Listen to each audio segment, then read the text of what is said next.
Bonjour, je suis Barbara du compte Instagram Barbara Craft & Fabric et on se retrouve aujourd'hui avec Style Couture pour réaliser ce cardigan. Donc, pour réaliser ce cardigan, il vous faudra des pelotes de casual mix ainsi qu'une paire d'aiguilles de 10 mm.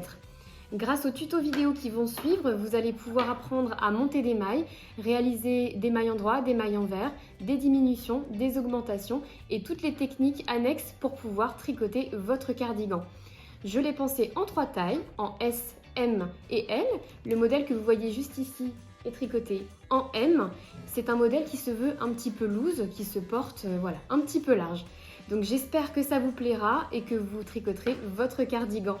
Et donc voici le tuto que vous allez pouvoir retrouver sur le site stylecouture.com. Il est téléchargeable gratuitement et imprimable au format PDF. Ça vous permettra donc de suivre les différentes étapes de construction de votre cardigan. Tout est expliqué pas à pas. Pour ce qui est des différentes techniques abordées, donc maille endroit, maille envers, ce genre de choses, tout sera expliqué dans la vidéo. Donc n'hésitez pas à imprimer votre petit tutoriel et à suivre les vidéos en même temps, ce sera beaucoup plus facile pour vous. Alors pour démarrer, nous allons monter les mailles. Donc pour commencer à monter les mailles, il va falloir faire un nœud coulant sur votre fil.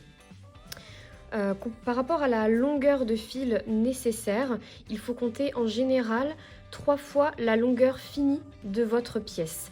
Donc là, si on commence, admettons, pour la manche, donc on peut prendre 3 fois cette longueur, à peu près, hein, c'est approximatif. Donc faites un nœud coulant de cette manière. Voilà. Donc le côté pelote va partir par là-bas. Et donc l'extrémité de la pelote est ici. On se munit d'une seule aiguille. Alors vous pouvez la caler sous votre bras ou comme vous préférez. Voilà, on glisse le nœud coulant dessus et on va se servir des deux mains pour monter les mailles. Donc avec la main droite et mon index, je forme une boucle de cette manière que je viens insérer sur le sommet de l'aiguille. Je ne lâche pas ma boucle. Avec l'autre main, je viens faire le tour. Puis, je ressors ma boucle. Et je serre. Je viens de monter une seconde maille, sachant que la première maille est représentée par le nœud coulant. Je recommence. Je forme ma boucle avec mon index, je l'insère sans la retirer, je fais le tour avec la main gauche et je ressors. Voilà, et ainsi de suite jusqu'à avoir le nombre de mailles nécessaires sur l'aiguille. Je vous montre une dernière fois. Je forme une boucle avec l'index. Je passe au tour avec la main gauche et je ressors. Il faut essayer d'avoir une tension homogène entre les différentes boucles. Donc tirer à chaque fois de chaque côté en essayant de ne pas trop tirer, mais en gardant tout de même une certaine tension. Pour ce modèle, nous allons également avoir besoin de savoir faire des mailles endroits. La maille endroit, c'est vraiment la maille la plus utilisée en tricot et qui est la base de nombreux autres points.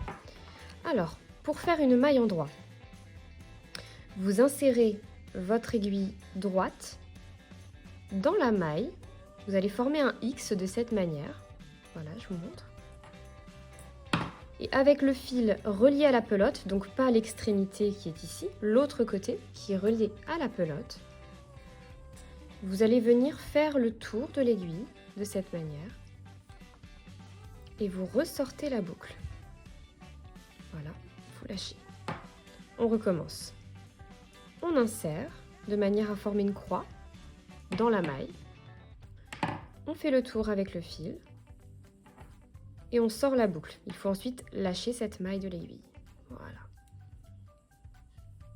Hop, j'entre l'aiguille droite, je fais le tour, je ressors. Et ainsi de suite.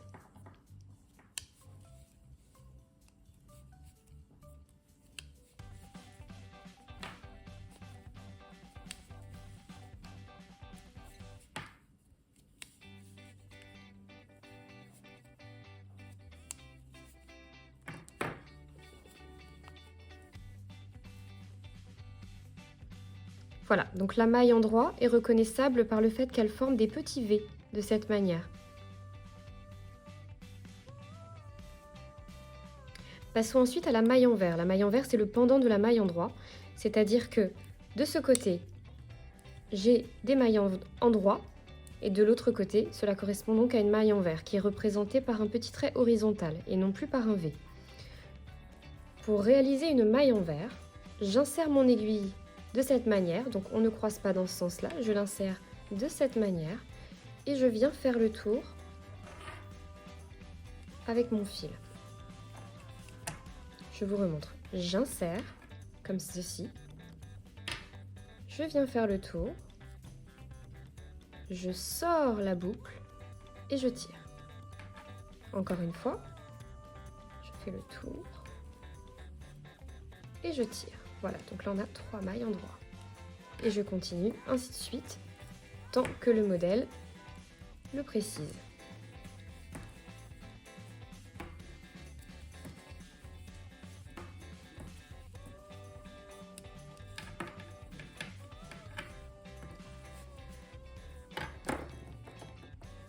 Donc sur cette face, j'ai bien un rendu de mailles endroit et de l'autre côté des mailles envers. C'est ce qu'on appelle le jersey, plus communément.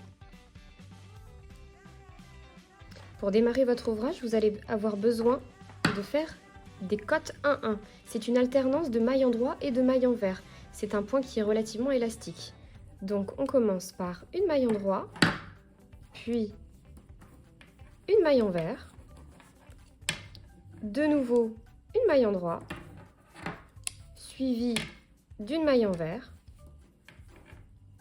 hop, et ainsi de suite jusqu'à la fin du rang. Sur le rang suivant, il faudra simplement tricoter les mailles comme elles se présentent. Si vous avez un motif endroit, il faudra bien tricoter une maille endroit. Si vous avez un motif envers, tricoter une maille envers. Voilà ce que ça donne. Endroit, envers, endroit, envers, endroit, envers.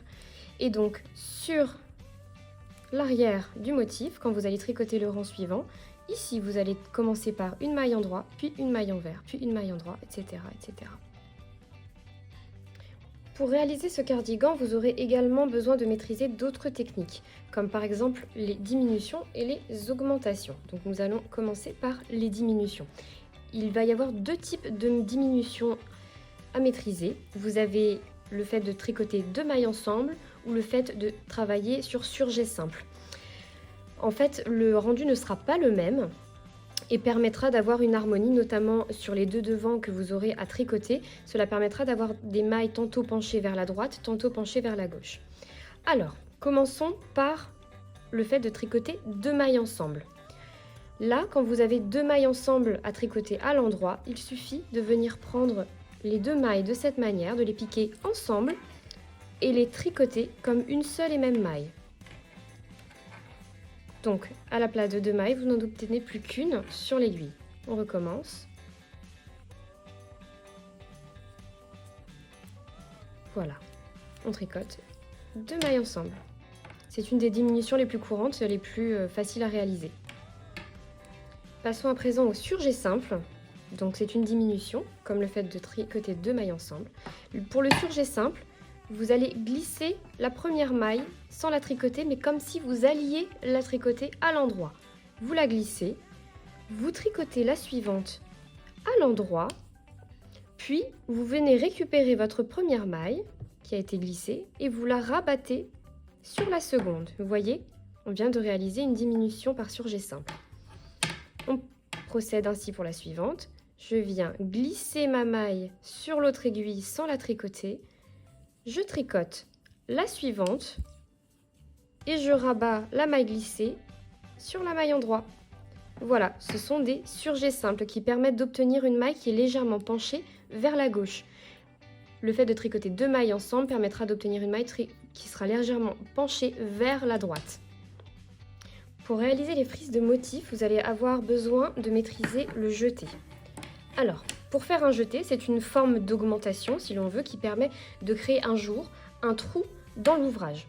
Donc, lorsque vous travaillerez le jeté, ce sera toujours sur l'endroit, donc côté jersey, endroit de cette manière.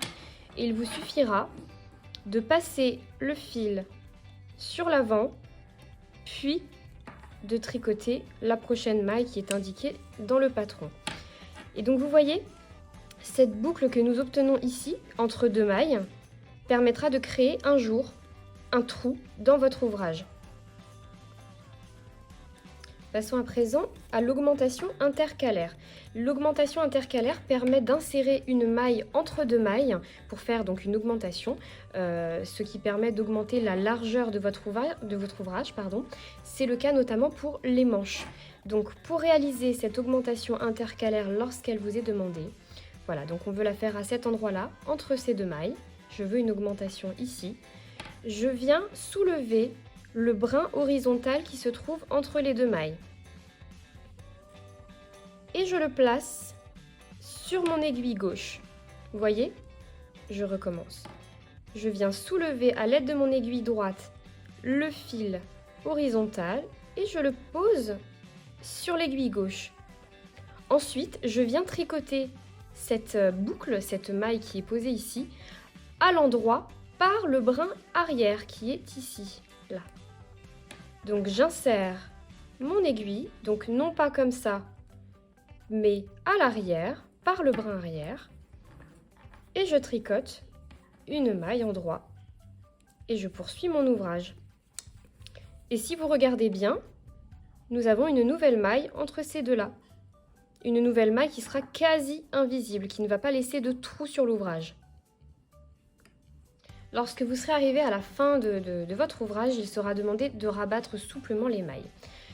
Dans le cardigan qui vous est présenté, le rabattage se fera toujours en fait sur l'arrière par des mailles en vert, mais on peut très bien rabattre des mailles à l'endroit, c'est exactement la même chose. On choisit simplement de tricoter les mailles à l'endroit ou à l'envers. Donc ici, si je veux rabattre mes mailles, souhaite les rabattre à l'envers. Je tricote une première maille en vert, puis une seconde. Lorsque vous rabattez les mailles, vous ne devez jamais avoir plus de 2 mailles sur votre aiguille de droite. Une fois que vous avez tricoté vos 2 mailles, vous prenez la première et vous la passez par-dessus la seconde. Lorsqu'il ne vous reste plus qu'une maille, vous en retricotez une autre. Toujours à l'envers ici. J'ai 2 mailles, je prends la première que je passe par-dessus la seconde. Et ainsi de suite. Je poursuis, je tricote une seconde maille, je passe la première par-dessus la seconde, etc., etc. Donc vous voyez, on a rabattu toute cette partie et on obtient une petite lisière de l'autre côté. Si je voulais obtenir la lisière de ce côté-ci, j'aurais plutôt opté pour des mailles en droit. Donc là, une nouvelle maille en vert. Et je poursuis. Donc il ne faut pas trop serrer à cette étape afin d'éviter d'avoir une pièce qui soit déformée. Il faut vraiment respecter la tension, ne pas trop serrer, ne pas être trop lâche non plus, afin d'avoir une pièce harmonieuse. Donc je termine, je rabats la dernière maille.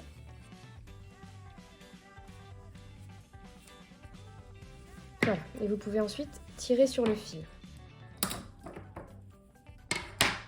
Voilà, vous obtenez donc cette pièce-ci avec des mailles rabattues et la lisière sera de ce côté-là. Donc comme je vous le disais, comme on rabattait les mailles sur l'envers, on a tricoté des mailles en vert afin que la lisière soit visible de ce côté-ci. Ensuite, il vous suffit simplement de garder la longueur de fil souhaitée, de couper le fil et de tirer votre pelote. Il ne restera plus que le fil que vous avez coupé. Alors une fois que toutes vos pièces ont été tricotées, on va passer à l'assemblage. Ici, nous allons assembler l'épaule, donc la première épaule. Le dos est ici et le premier demi-devant est là. Donc vérifiez bien que vous ne les avez pas intervertis, bien sûr. Et donc on se munit d'une aiguille à laine de ce type, donc en plastique ou en métal. Donc vous pouvez insérer votre aiguille soit directement sur une des extrémités qu'il vous reste ou prendre un nouveau fil et vous camouflerez ensuite les extrémités. Pour réaliser ce type de couture, il faut repérer les petits V dans votre ouvrage. Donc là, vous avez un V, un V, un V. Et également sur l'autre pièce. Donc les V seront inversés. Vous avez un V dans l'autre sens, ici, ici, ici. Alors, ici, nous allons venir piquer sous le premier V. Donc comme je vous expliquais, sur cette pièce-ci, il est à l'envers, hein. Il est représenté plutôt par un petit chapeau, comme ça. Tac, tac. Voilà, vous passez en dessous. On va venir chercher sur la pièce correspondante en face le V également.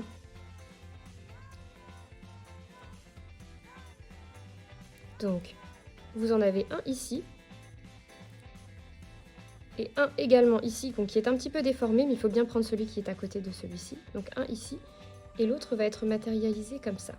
Voilà, si je resserre, vous avez bien un V. Vous voyez, bien faire attention. Voilà, vous passez en dessous tout simplement. Vous allez venir repiquer en face sous le V. Et on continue, ainsi de suite.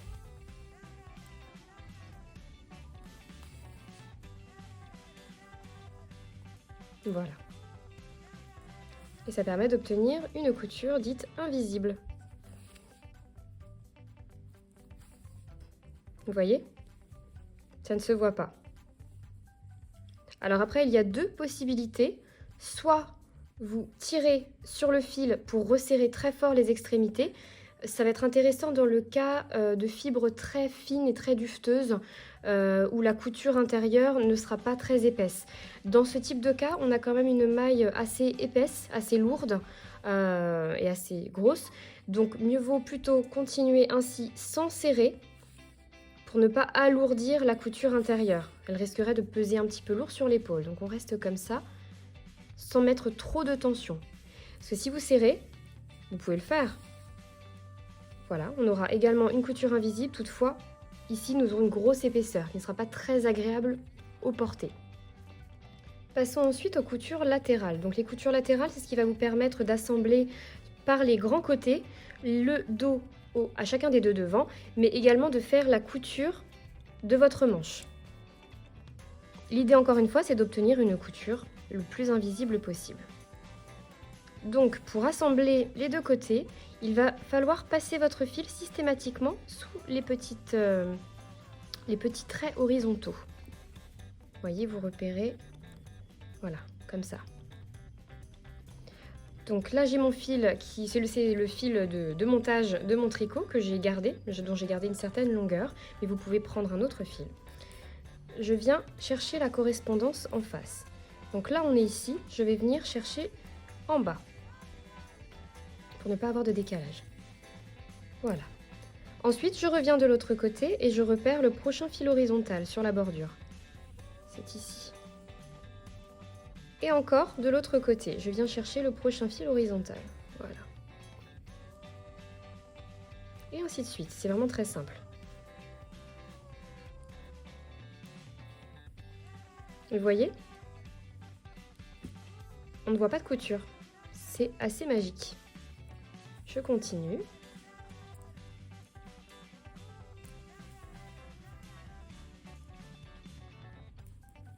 Surtout que sur de la grosse fibre comme ça, c'est assez facile de se repérer. Vous voyez, on ne voit rien. Et je poursuis. Et donc vous continuez ainsi jusqu'à arriver en haut.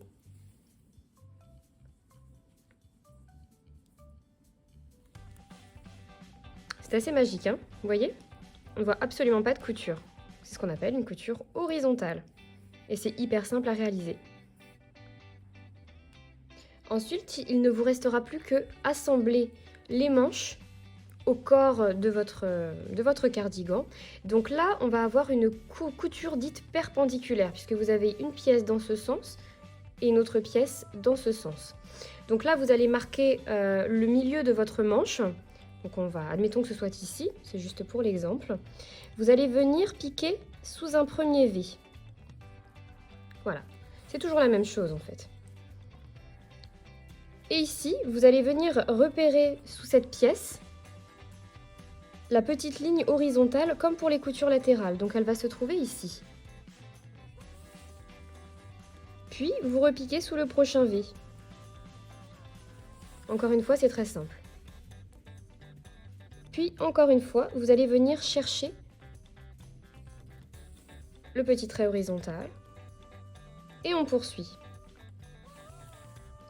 Il faut bien prendre garde lorsque l'on coud une manche au reste du corps parce que la tension n'est pas forcément la même d'une pièce à l'autre en fait. Comme on n'est pas dans le même sens, la tension peut ne pas être parfaitement équivalente. Donc afin d'éviter que votre tête de manche ne soit trop serrée, vous pouvez être amené, lorsque vous êtes à cette étape-là, vous venez de passer soulevé, plutôt que de ne prendre qu'un seul fil horizontal, plutôt en prendre 2. Ça vous permettra en fait sur cette pièce-ci de la distendre légèrement, qu'elle ne soit pas trop serrée. Vous voyez? Et on continue. Vous pouvez le faire une fois sur deux, prendre une fois un brin, une fois 2 brins. Là, c'est vous qui voyez, il faut vraiment sentir l'ouvrage entre vos mains et voir si ce n'est pas trop serré. Il faut pouvoir quand même passer votre bras au niveau de l'épaule ensuite. Voilà. Et voyez, encore une fois, c'est parfaitement invisible. Comme pour la première couture d'épaule, vous pouvez décider de laisser comme ça ou de tirer pour resserrer au maximum. Mais encore une fois, ce n'est pas ce que je vous conseille sur ce type de fibre qui est très épaisse. Je vous invite également à nous suivre sur Instagram, Style Couture et moi-même, Barbara Craft & Fabric. Et pour ce qui est de Style Couture, n'hésitez pas à vous abonner à la chaîne YouTube puisque de nombreux tutos vont venir. Sachez que vous pouvez également retrouver d'autres tutoriels PDF sur le site Style Couture, donc du tricot, de la couture, du crochet et bien d'autres. Alors à très vite!